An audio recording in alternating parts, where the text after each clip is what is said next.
A crowded airport terminal. A stressed-out gate agent. A black woman just trying to get home. The situation explodes when the agent Karen Foster spots her target. A simple request becomes a vicious power trip. A question about a carry-on bag turns into a full-blown security alert. "I'm calling the police," Karen shrieks, accusing her of being aggressive. "You are non-compliant, and you are impersonating a federal officer." But Karen has no idea who she is talking to. She is about to make the most catastrophic, career-ending mistake of her life, and it's all being caught on camera.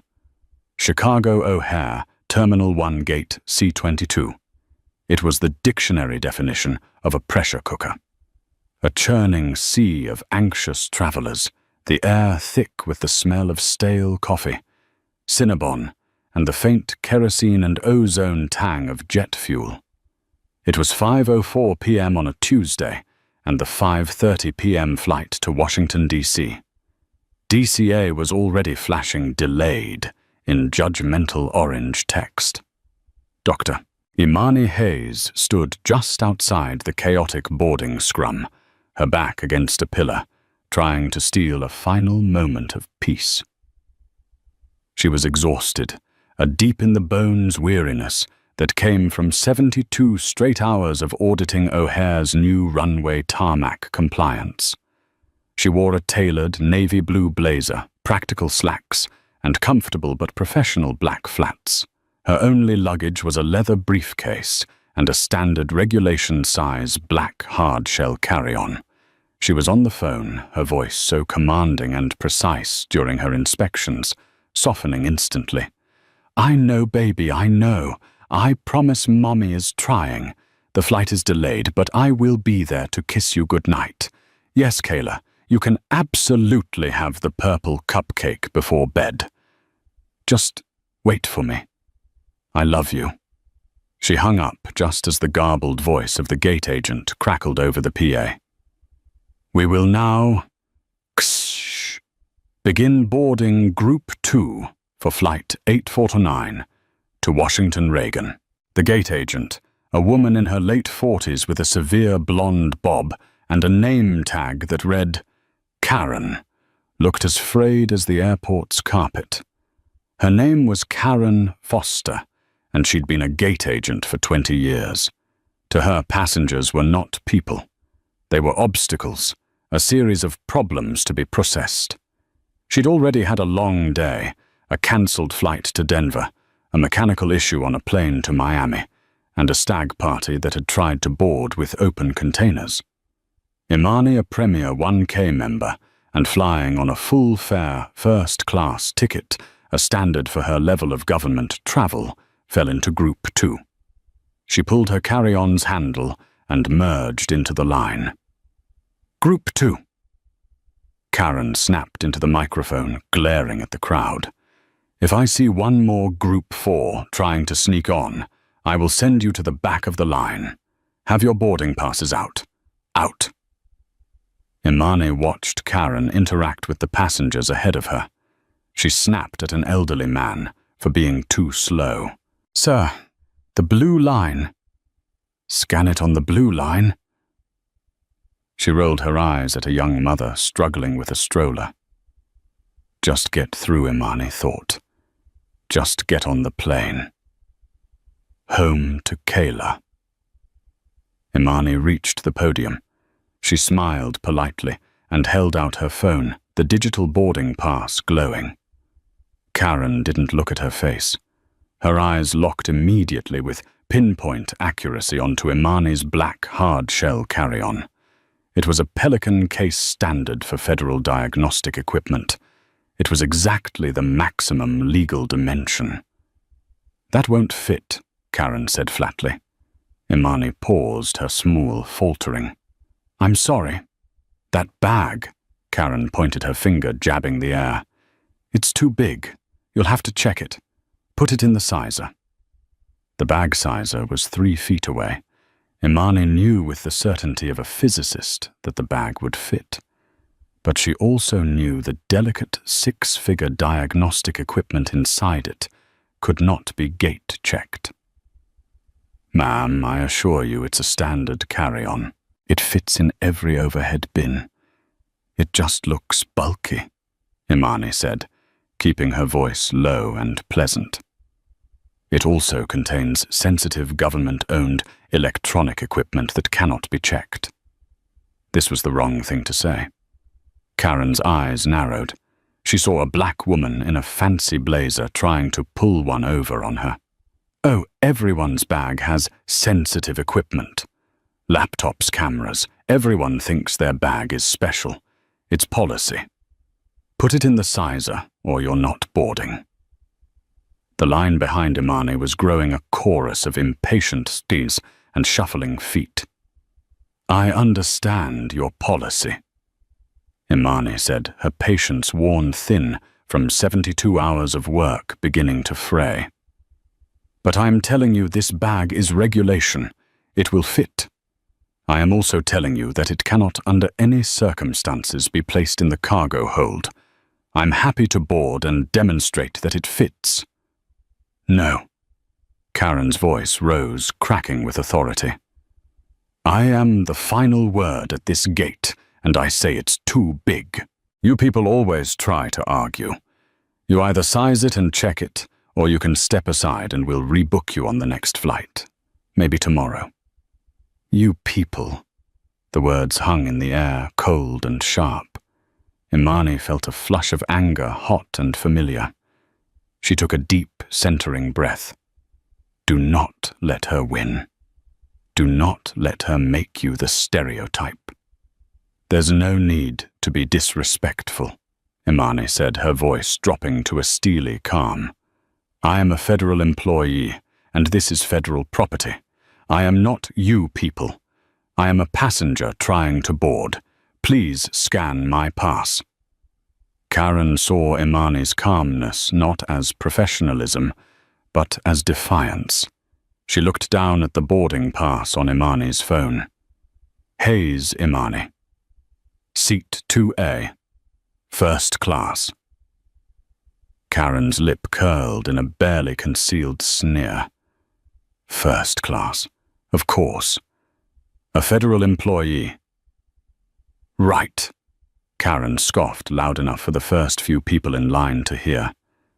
"That's what they all say. Ma'am, I'm going to ask you one last time to step out of my line. And I am telling you," Imani said, her voice now devoid of all warmth, "I am boarding this plane with this bag. It is mission critical." A man behind Imani, wearing a fleece vest and a sneer, piped up. "Just check the bag, lady. Come on, some of us have connections. Let's call him Brad Johnson." Karen felt emboldened by the support. This was her gate, her kingdom.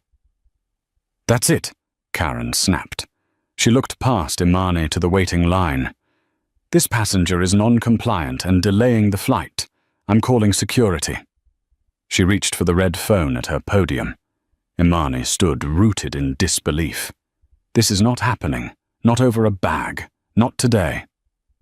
"Ma'am," Imani said, trying one last time. "My name is Dr. Imani Hayes. Calling security is a gross overreaction. I am simply trying to do my job." Karen was already on the phone.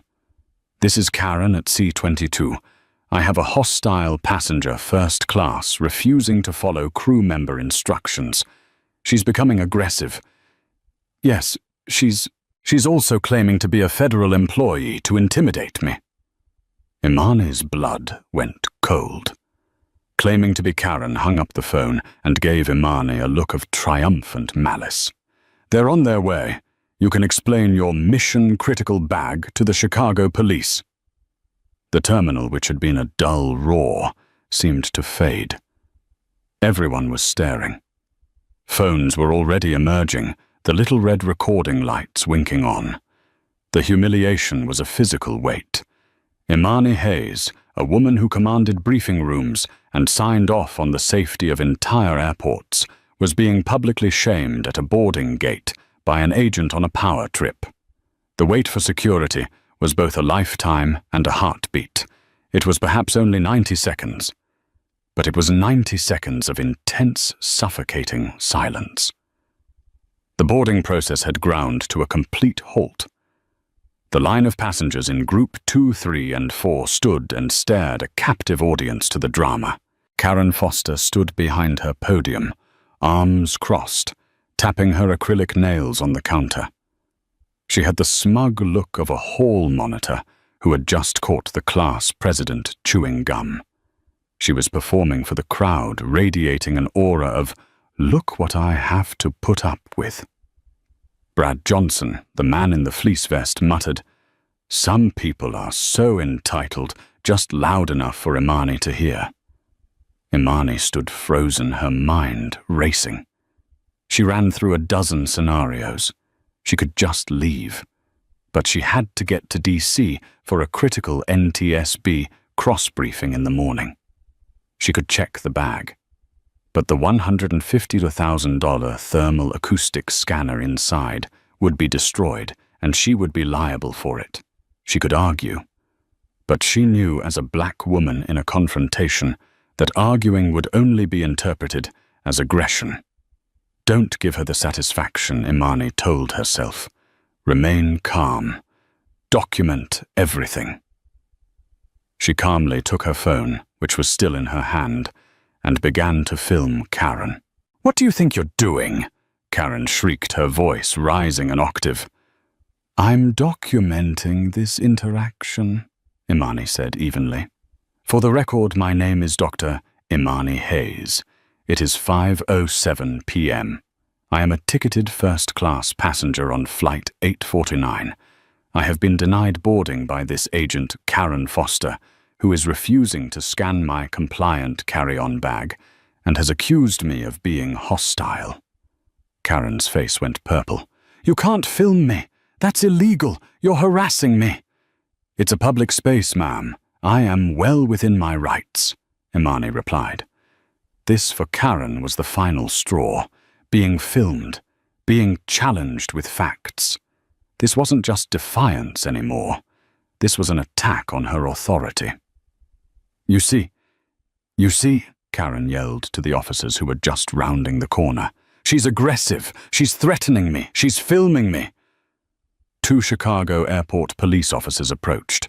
The first was Officer Miller, a tall, stern-looking man in his 50s with a by-the-book demeanor. The second was his younger partner, Officer Chen. All right, what's going on here?" Officer Miller said, his voice a gravelly baritone that cut through the terminal noise.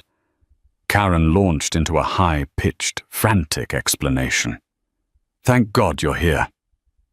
"Officer, this woman," she pointed directly at Imani, "refused to follow my instructions to size her bag. She knows it's too big and she's trying to bully me. She pushed right past the stanchion." "I did no such thing," Imani said, her voice sharp but controlled. "And when I told her no, she got right in my face, started filming me and started threatening me, said she was some federal employee and that I couldn't stop her. She's impersonating a federal officer to try and get on this flight." The accusation landed like a bomb. Impersonating a federal officer. That was a felony. Officer Miller's entire posture changed. He turned his full attention from Karen, the accuser, to Imani, the accused. His hand moved from his side to rest casually but deliberately on his belt near his service weapon. "Ma'am," Miller said to Imani, his voice now stripped of any preliminary kindness, "I need you to step over here away from the gate. Please put your phone away." "Officer, I am filming to protect myself," Imani stated. "This agent is lying. I did not threaten her. I did not push anyone, and I am exactly who I say I am." "I am not going to ask you again," Officer Miller said, stepping closer. "Put the phone away. You are interfering with a security situation." Imani, knowing the optics of a police officer physically taking a phone from a black woman, stopped recording and lowered her hand. But she did not put the phone away. She held it at her side. "Now," Miller said, guiding her a few feet away. The crowd murmured. The college student who had been filming the whole thing zoomed in. "This is ridiculous," Imani said. "I'm an air safety investigator. I'm just trying to get home." "That's what she claims," Karen shouted from the podium. "I've seen it all. People will say anything to get what they want." Officer Miller turned to Imani. "Ma'am, what is in the bag?"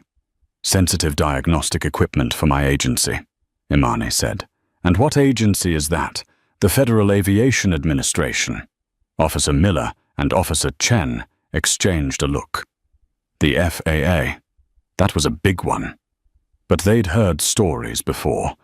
Miller had once arrested a man who flashed a fake CIA badge to try and get a free pretzel. "You have identification, ma'am?" "Something to back up that claim?" Miller asked. His tone was skeptical. He clearly sided with the uniformed airline employee over the disruptive passenger. "Of course I do," Imani said.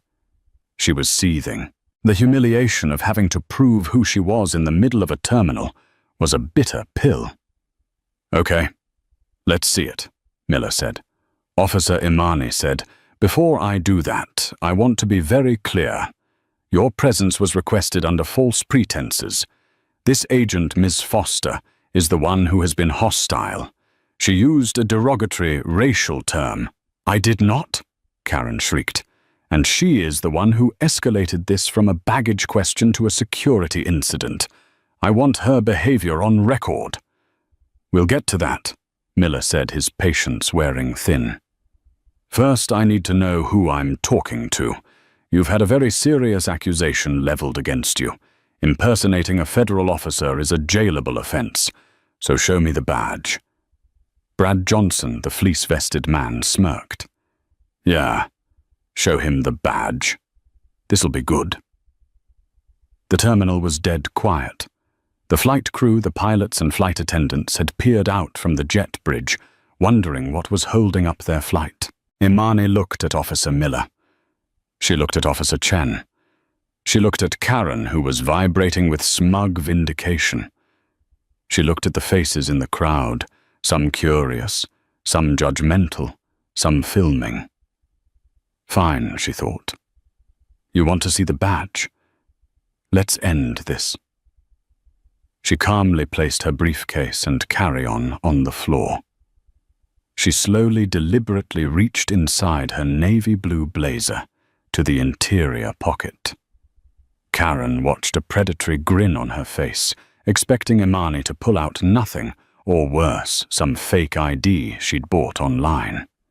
She leaned forward, eager for the final delicious moment of, "I told you so." Time seemed to slow down. The only sounds in the immediate vicinity of Gate C-22 were the distant echoing announcements for other flights and the faint whir of the ventilation system. Every eye was locked on Imani's hand as it disappeared inside her blazer.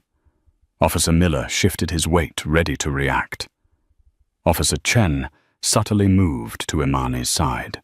Imani's fingers found the familiar worn leather of her credential case. She pulled it out. It was a simple black leather bifold, unadorned on the outside. She did not flash it like in a movie. She didn't flip it open with a snap of her wrist. She held it in her palm and took a measured step toward Officer Miller. She opened it slowly, deliberately, and held it up for his inspection about a foot from his face. The world tilted. On the left side of the bifold was a laminated holographic photo ID. It read, United States of America, Department of Transportation, Dr. Imani K. Hayes, Senior Air Safety Investigator, Federal Aviation Administration, OAS-1, Top Secret, SCI. On the right side, recessed into the leather, was a heavy, gleaming, gold-plated badge. It was not a police shield. It was the official eagle-topped credential of the FAA, bearing the Great Seal of the United States. Officer Miller's eyes widened. He had been a cop for 25 years. He knew a real federal credential when he saw one, and this one was high level, very high level. The OAS-1 was a security clearance designator he recognized from Joint Terrorism Task Force briefings. It was a clearance higher than his own chief's. He swallowed. His skepticism didn't just evaporate, it was sucked into a vacuum. His entire demeanor changed in an instant. His posture, which had been confrontational, snapped ramrod straight. His voice, which had been skeptical, was suddenly filled with a new strained tone respect. "Dr. Hayes," he said, his voice dropping an octave. He cleared his throat. "My apologies, ma'am. We were not aware." He took an involuntary step back as if the badge itself had a physical force. He then turned to his partner, Officer Chen, and gave a sharp, almost imperceptible nod. Chen, who hadn't seen the credentials clearly, immediately understood. He relaxed his posture and stepped away from Imani. Karen Foster from her podium couldn't see the details. She only saw the shift in the officers. Her smugness faltered, replaced by a flicker of confusion. "What is it?" she demanded, craning her neck. "What is that?" "Some fake ID officer she's faking." Officer Miller turned his head slowly toward Karen. His expression was now icy. "Ma'am," he said to Karen, his voice dangerously quiet, "this is Dr. Imani Hayes. She is a senior investigator with the Federal Aviation Administration. Her credentials are 100% legitimate."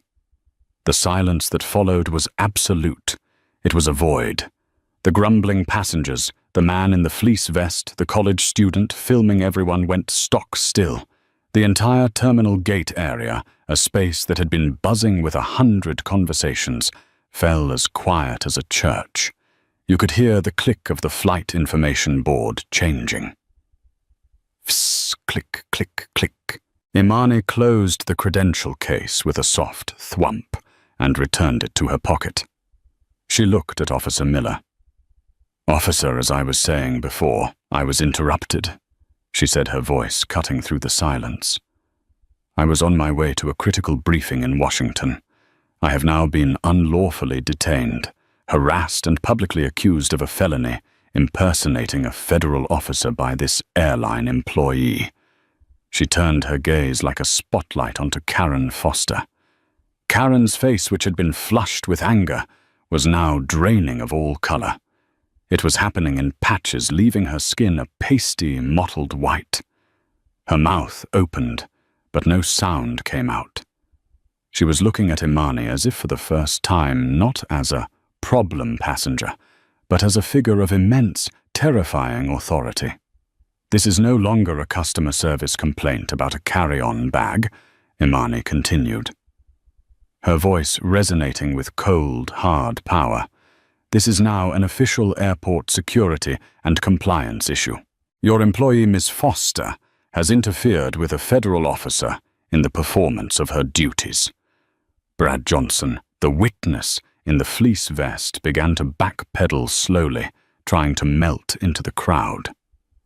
"Officer Miller," Imani said, not taking her eyes off Karen, "please get this airline's station manager.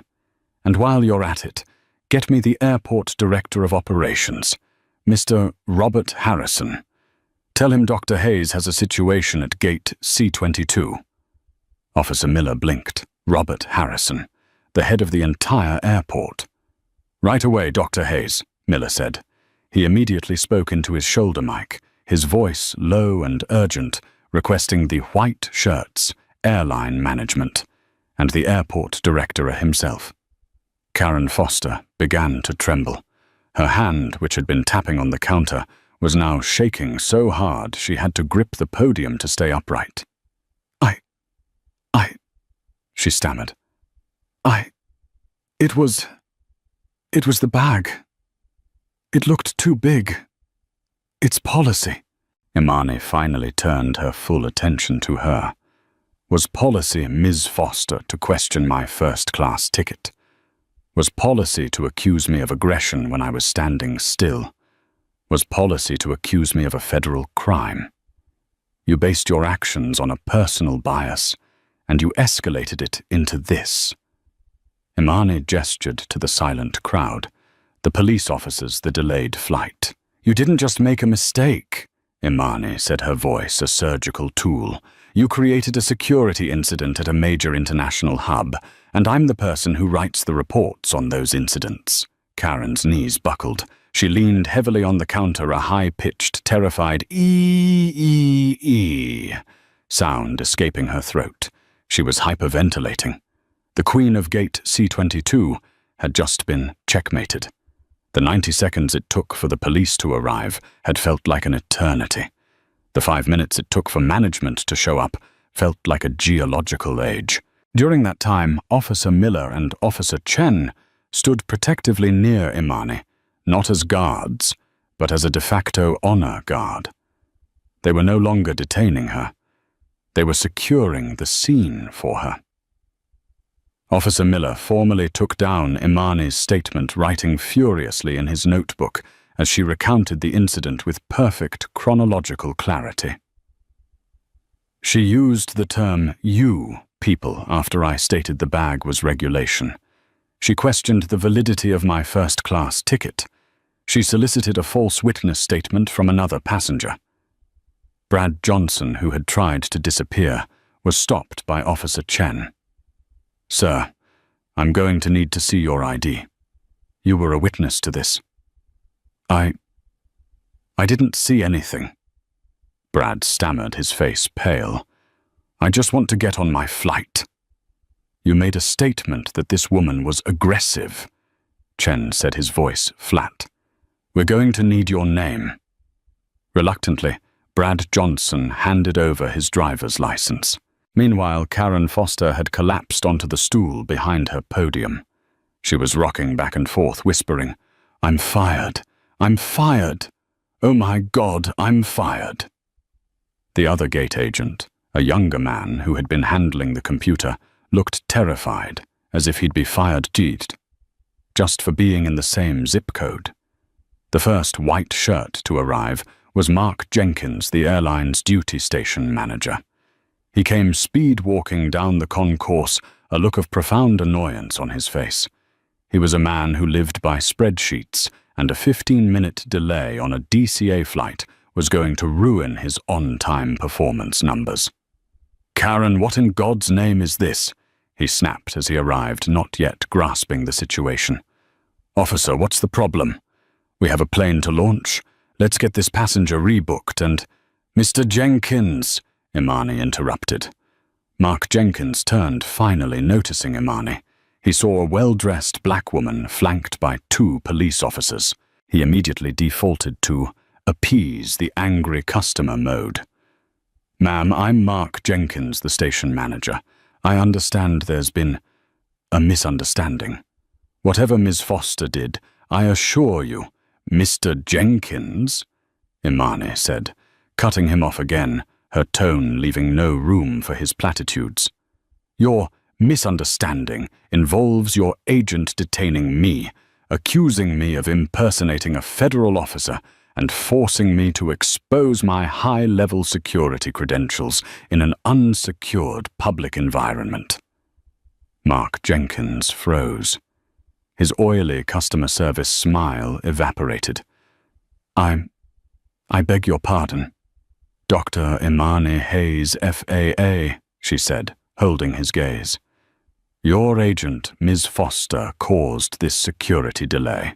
She was unprofessional, discriminatory, and has made a number of false accusations to the Chicago PD. I have already requested the CCTV footage from this gate, and I will be filing a formal complaint with the Department of Transportation, which will trigger a full investigation of this station's compliance and training protocols.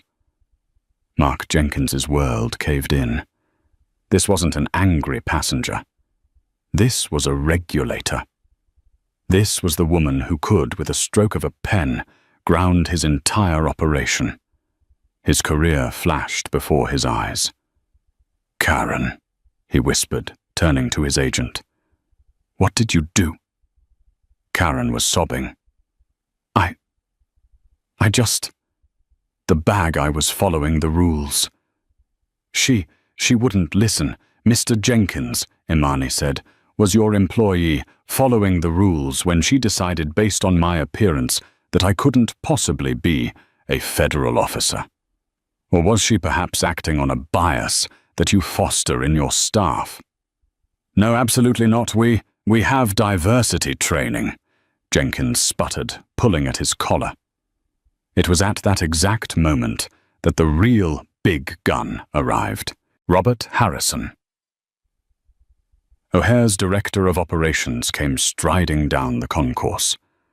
Harrison was ex-Air Force, a man who ran the world's busiest airport with military precision. He was flanked by his own chief of security. He looked grim.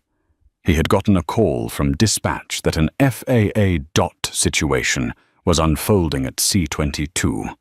He saw the cops. He saw his cowering airline manager. And then he saw Imani, and his blood ran cold. "Dr. Hayes," Harrison boomed, pushing past Jenkins. "I was just tracking your flight. I got your preliminary report this morning, but my God, what is going on here? Are you all right?" This was the twist that silenced everyone again. Mark Jenkins and Karen Foster stared in horror. This wasn't just an FAA agent. This was the FAA agent who had been auditing their airport for the past 3 days. The one whose final report everyone was terrified of. Imani gave Harrison a small, grim nod. "Rob, I'm fine. But I'm afraid your airport has a problem. As does this airline." Harrison's face darkened. He turned to Mark Jenkins, his voice dropping to a dangerous glacial calm.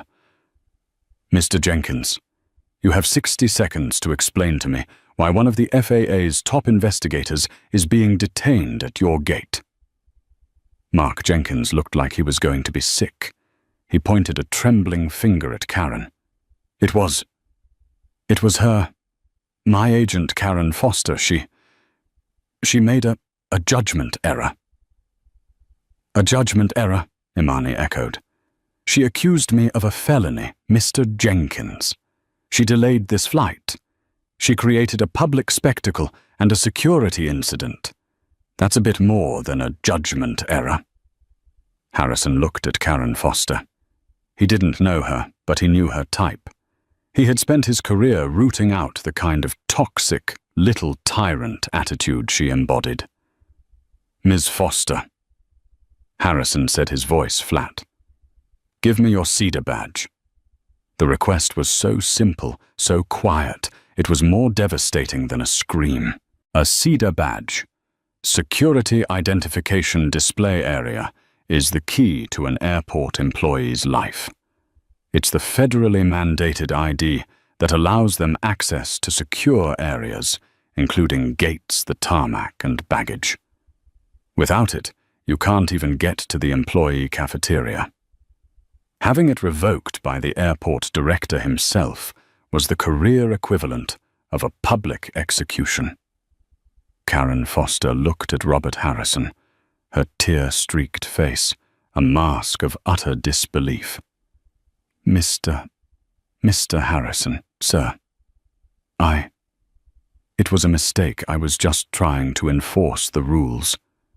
"The bag, your rules," Harrison said, his voice like gravel, "do not include harassing federal officials.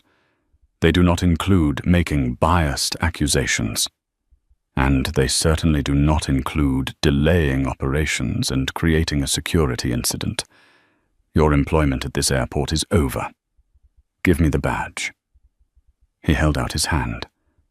With a shaking, fumbling motion, Karen undid the clip on her lanyard. The plastic ID with her photo and Karen F. printed on it swung back and forth. She unclipped it, and with a choked sob, placed it in Robert Harrison's palm. But, she whimpered. "Mr. Jenkins," Harrison said, turning to the station manager, not even sparing Karen another glance. "Have her escorted from the secure area, immediately. She is no longer cleared for access." Mark Jenkins, eager to deflect the heat from himself, nodded frantically. "Yes, sir. Right away, sir." He motioned to Officer Chen. "Officer, could you—" Officer Chen, now tasked with escorting the former gate agent, nodded. "Ma'am, let's go." Karen Foster, the woman who seconds before had wielded absolute power over Gate C-22, was now being led away like a common criminal, weeping hysterically. "This isn't fair.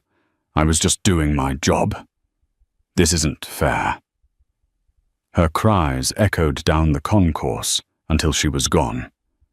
The terminal was silent, save for her fading wails. Now Harrison turned his ice-cold gaze on Mark Jenkins. "Mr. Jenkins," Harrison said, "Dr. Hayes has just spent 72 hours on my airfield inspecting my runways to ensure the safety of your airplanes. She is at this moment arguably the most important person in this building, and your team treated her like a criminal. What exactly is your diversity training protocol? A laminated card you hand out at Christmas." "Sir, Mr. Harrison, we will be conducting an immediate internal review." Jenkins stammered, sweat beading on his forehead and dripping down his temples. "You're damned right you will," Imani cut in. "And I'll be expecting a copy of that review, along with a full report on the retraining of all your ground staff nationwide. Because this wasn't just one bad apple, Mr. Jenkins. This was a systemic failure. Your employee felt empowered to act this way. That culture comes from her management. It comes from you." Jenkins flinched as if he'd been struck. He knew in that moment his own career at O'Hare was over. He wouldn't be fired. The airline would hate the paperwork. But a transfer was coming. He'd be managing the baggage claim in Omaha or Sioux Falls by the end of the month. Finally, Imani turned her attention to the last piece of the puzzle. She pointed to Brad Johnson, who was still being detained by Officer Miller. "And him," she said. Brad's face went white. "Me, I didn't do anything. I was just standing here." "No," Imani said. "You provided a false corroborating statement to a police officer during a security incident. You told them I was aggressive. You deliberately inflamed the situation." I thought you were—" he blustered. "Officer Miller," Imani asked, "do you have his information?" Miller flipped his notebook. "Yes, Dr. Hayes. Brad Johnson. He's on this flight. Seat 24B. "Mr. Johnson," Imani said, "interfering with a federal officer or providing false information to law enforcement in a secure airport area are both, ill-advised." "Now wait a minute," Brad protested. Imani looked at Robert Harrison. "Mr. Harrison, I trust the airline will be reviewing Mr. Johnson's conduct as a passenger." Harrison nodded grimly. He looked at Jenkins. "Mr. Jenkins, see to it that Mr. Johnson's feedback is logged in his passenger profile. I'm sure your corporate security will be interested in a passenger who provides false witness statements during a police matter." Brad Johnson's bravado evaporated. He was a 100K-mile premier 1K flyer. His status was his life. He knew what logging feedback meant. He was going to be on a corporate watch list. This is unbelievable," he muttered, defeated. "No," Imani said, finally picking up her bags. "This is accountability." She looked at Mr. Harrison. "Rob, I need to get to DC. I trust my bag is no longer an issue." Harrison let out a short, sharp laugh. "Dr. Hayes, you could bring a live alligator on board at this point, and I'd clear it. Please, go." He gestured to the jet bridge where the pilots and flight attendants were watching with wide, stunned eyes. "Mr. Jenkins," Harrison said as a final thought, "you will be personally apologizing to every passenger on this flight for the delay your employee caused. You will not mention Dr. Hayes. You will state it was an internal staffing issue. Am I clear?" "Crystal, sir." Jenkins whispered, his humiliation complete. Imani gave a single curt nod to Harrison.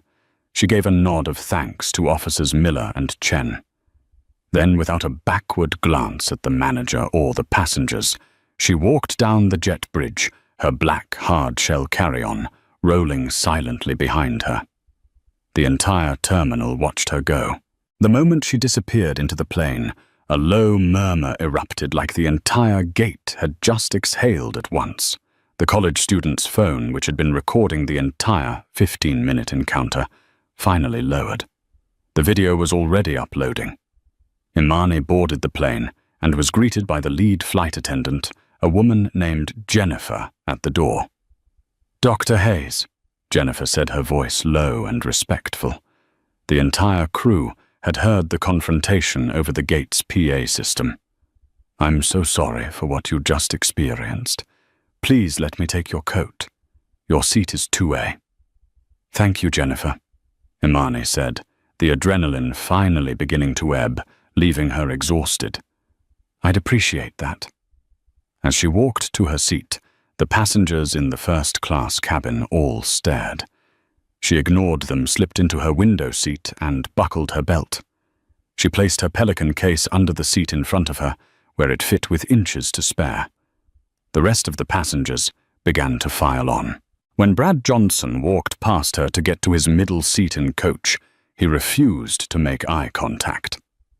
A few minutes later, the station manager, Mark Jenkins, boarded the plane and took the cabin microphone. His face was ashen. "Ladies and gentlemen," he began, his voice trembling. "On behalf of the airline, I want to offer my deepest apologies for the delay. We had an unexpected internal staffing issue at the gate that required our immediate attention. We failed to provide the seamless service you expect, and for that we are truly sorry. We will be doing everything we can to make up the time in the air. Thank you for your patience." He practically ran off the plane. As the cabin door closed, the lead flight attendant, Jennifer, came to Imani's seat. "Dr. Hayes," she whispered, leaning down. "I've already spoken to the captain. We are appalled. That Agent Karen has been a terror to the flight crews for years. We've filed complaints. Nothing was ever done. You did something today that we've been trying to do for a decade." She smiled. "Your first drink is on us, but I suspect your ticket already covers that. But the whole bottle of champagne is also on us, and the good snacks. From the crew." Imani finally allowed herself a small, tired smile. "Thank you, Jennifer. That's very kind. Honestly, I'd just like a club soda and to get home to my daughter." "You've got it," Jennifer said. As the plane took off, pushing through the clouds over Chicago, Imani looked out the window. The incident replayed in her mind. The humiliation, the anger, the "you people," the sheer smug audacity of Karen Foster, the cold dread when she saw the police. But then she thought of the silence, the look on Officer Miller's face, the way Harrison hadn't even hesitated, the way Karen's entire petty kingdom had crumbled to dust in an instant because it was built on a foundation of sand and bias. She had been profiled, yes, but for once the system she worked for had in turn worked for her. She was, however, far from finished. This wasn't just about one agent. This was about a system that allowed a Karen Foster to flourish. Her report wouldn't just be about tarmac safety. It was about to get a very, very large addendum. When she landed at DCA, she turned on her phone. It exploded. She had 42 new text messages. The video filmed by the college student at the gate had been posted to TikTok and Twitter. It was everywhere. It already had 1 million views. The caption, "Gate agent goes on racist power trip and gets instantly fired by the FAA." Her phone rang. It was Robert Harrison from O'Hare. "Imani," he said, his voice weary. "You've landed, I see.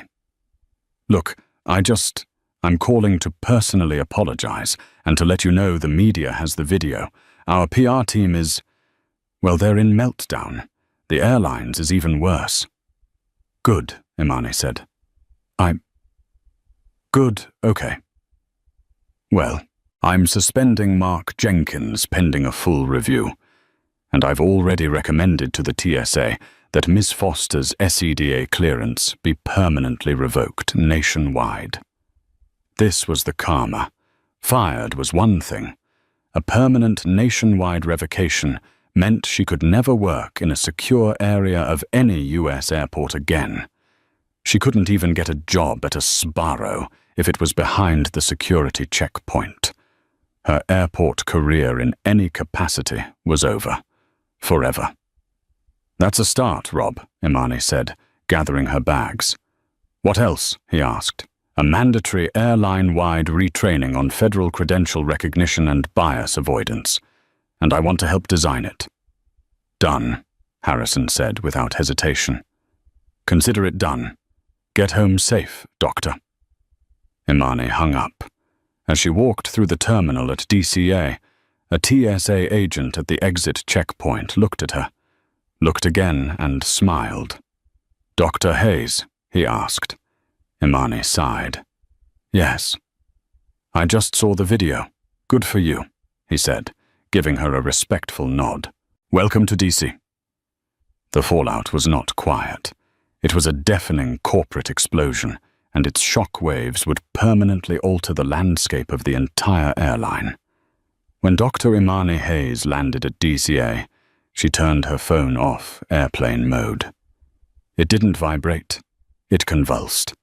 It was a solid, buzzing brick of notifications.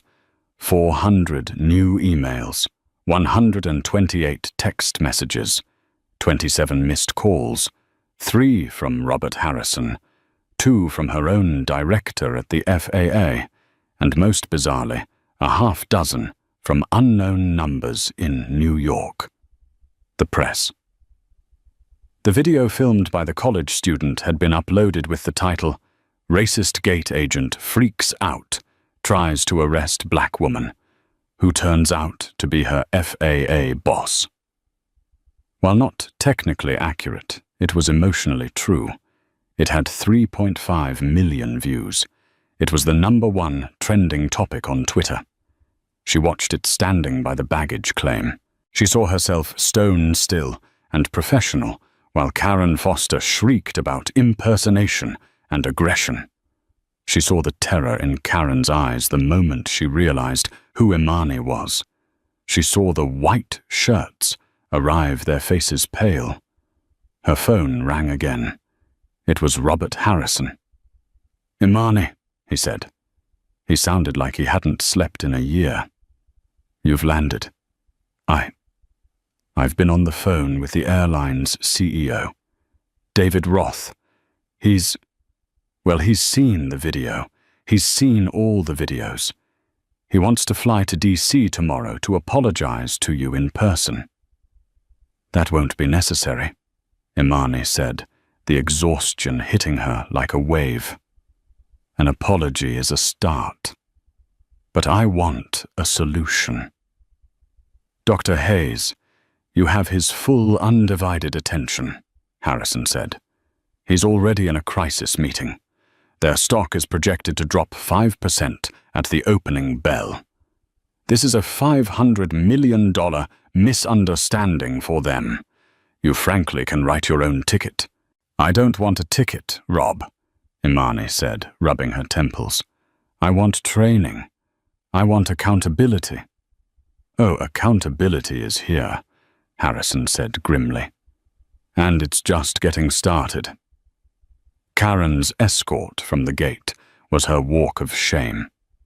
Officer Chen led her not through the public concourse, but through the grey concrete block staff hallways in the airport's underbelly. She was taken to the airport badging office, a sterile, windowless room. Robert Harrison was already there. He didn't speak to her. He simply slid her cider badge, the one she had wept, as she surrendered to the badging officer. "Permanent revocation. TSA notification. Effective immediately." The officer, who had probably seen Karen on her lunch break 100 times, didn't look up. He stamped her file with a heavy red-inked stamp. Terminated. Security threat. Do not rehire. She was fingerprinted. She was photographed again, this time for the barred list. She was then led to her back door, a nondescript metal exit that opened onto a service road, and was unceremoniously deposited outside the secure perimeter. She had to call her husband to pick her up from a bus stop. She, of course, tried to sue. Her union-appointed lawyer, after watching the 15-minute high-definition video from the college student, which had crystal-clear audio of the "you people" comment, and the impersonating a federal officer accusation, gently informed her there was no case. "Karen," the lawyer said, "you didn't just break company policy. You didn't just violate their diversity and inclusion guidelines. You broke federal airport security rules. You interfered with a federal officer. You leveled a false accusation. You created the security incident. The airline isn't just firing you. They're making an example of you. If you sue, they will countersue for the cost of the delayed flight, the PR damage, and the mandatory retraining of 80,000 employees. You'll be in debt for the rest of your life." Her lawsuit vanished. Her career was gone. The SIDA revocation meant she couldn't work for any airline, any airport vendor, or even any duty-free shop in any airport in the United States ever again. She was utterly blacklisted. The last anyone heard, Karen Foster was working at a Jo-Ann Fabrics in suburban Illinois. A flight attendant on her day off recognized her while buying yarn. The flight attendant said nothing. She just stared, then slowly, deliberately shook her head. Karen burst into tears and ran to the break room. Mark Jenkins thought he could weather the storm. He had thrown Karen under the bus. He had groveled. He had promised internal reviews. The next morning, he received an 8:01 a.m. email from the Vice President of North American Operations. The subject, mandatory reassignment. He was called into a video meeting with the VP, who looked like he'd been chewing on tinfoil. Mark, the VP, said, "O'Hare is our flagship hub, and its airport director, Mr. Harrison, has informed us that your presence in his terminal is, and I quote, no longer conducive to a positive operational partnership. You're a non-person at O'Hare, Mark." "So, a transfer Denver-Dallas?" Jenkins asked, his heart sinking. The VP gave a bitter laugh. "You're not staying on the continent. You've embarrassed us in front of the FAA. We need you to go somewhere quiet, somewhere you can reflect on your management style." "Where?" Jenkins whispered. "Antonio B., One Pat International Airport, Guam. You're the new station manager. You'll oversee our once-daily island hopper flight to Honolulu." It was a career execution. He was being exiled to a tiny, humid office with a single employee 8,000 miles away in a different hemisphere. He would lose his regional bonus. His wife, who was a high-powered lawyer in Chicago, filed for divorce within the month. His kingdom had shrunk to a single fold-out table and a perpetually broken air conditioner. Brad Johnson, the witness in the fleece vest, landed at his destination and immediately took to Twitter. Got delayed at ORD by some woke lady who thought she was all-powerful. Had to pull the race card and call in her friends to get on the plane. Unbelievable. His tweet was up for 4 minutes. In that time, it was screenshotted and cross-referenced with the viral video. The next day, Brad tried to log into his airline account to book his next flight. He was a 1K flyer. His status was his personality.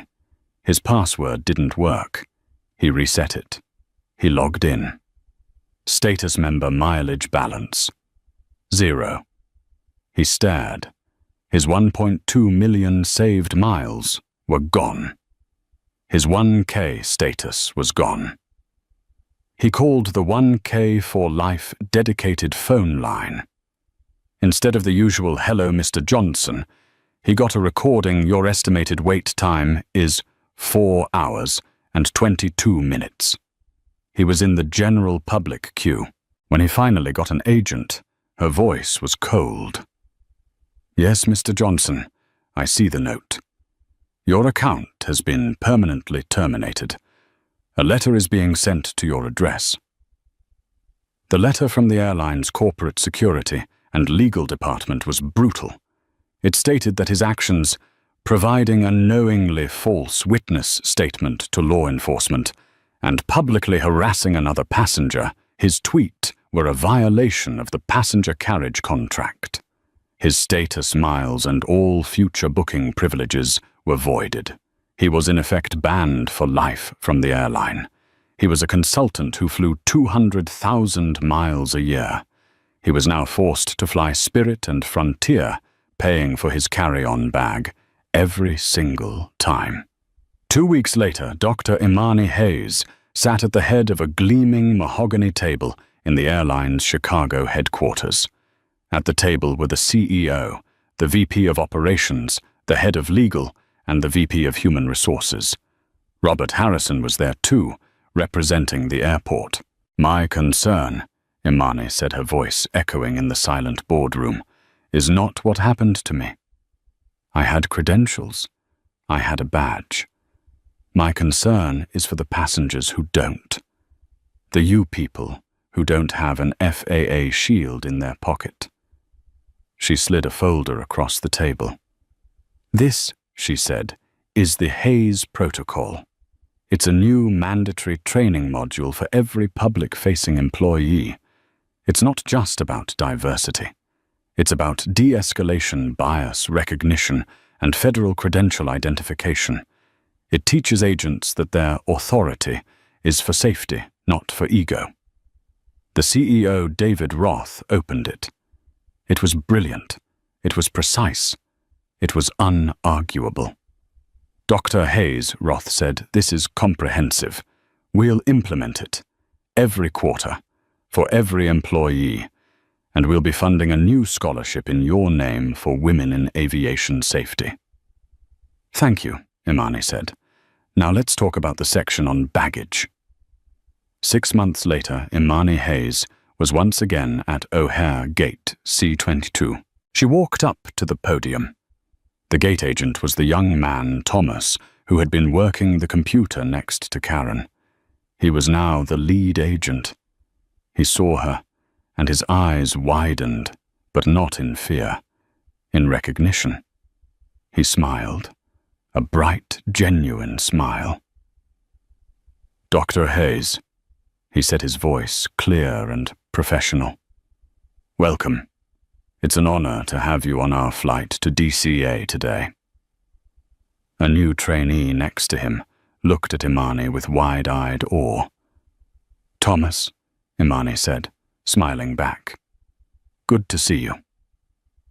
I just wanted you to know, Thomas said, lowering his voice slightly.